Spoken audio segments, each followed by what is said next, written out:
పర్యాటకంలో కోనసీమ కేరళ స్థాయి శక్తి సత్తా ఉన్న ప్రాంతం. ఇక్కడ బ్యాక్ వాటర్‌తో కేరళ తరహా టూరిజాన్ని అభివృద్ధి చేయవచ్చు. మన దర్శక నిర్మాతలు షూటింగులకు ఎక్కడికో తమిళనాడు, కేరళకు వెళ్తుంటారు. కోనసీమ అందాలు అంతకుమించి ఉంటాయి. ఈ అందాన్ని మాటల్లో వర్ణించలేము. ఇక్కడ యువతలో ఎంతో తెగింపు ఉంటుంది.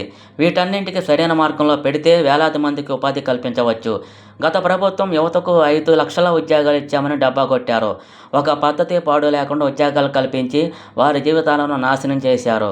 యువత శల్య పరీక్షలు చేస్తేనే రాజకీయ నాయకులు బాధ్యతగా ఉంటారు. ముఖ్యమంత్రి చంద్రబాబు నాయుడు, నేను సాక్షాత్తు శాసనసభలోనే చెప్పాము. మేము తప్పు చేసినా మాకు శిక్ష పడాల్సిందే అని మాట్లాడాం. కూటమి గెలుపునకు ఓట్లు వేసిన మీరందరికీ ప్రశ్నించే హక్కు ఉంటుందని పవన్ కళ్యాణ్ తెలిపారు. సమాజం పట్ల, దేశం పట్ల, మన సంస్కృతి పట్ల బాధ్యతగా ఉంటేనే ఎవరికైనా ప్రశ్నించే హక్కు వస్తుంది. రాజ్యాంగ దినోత్సవం నాడు ఒకటే సందేశం ఇస్తున్నా. యువత సమాజం పట్ల బాధ్యతగా నిలబడితేనే రాజకీయ నాయకులను నిలదీసే హక్కు ఉంటుంది. ప్రజాస్వామ్యాన్ని గౌరవించిన నాయకులను ఉపేక్షించను. అది జనసేన నాయకులైనా సరే, అవసరమైన వాళ్లను వదులుకుంటాను తప్ప విలువలను వదులుకోను అన్నారు.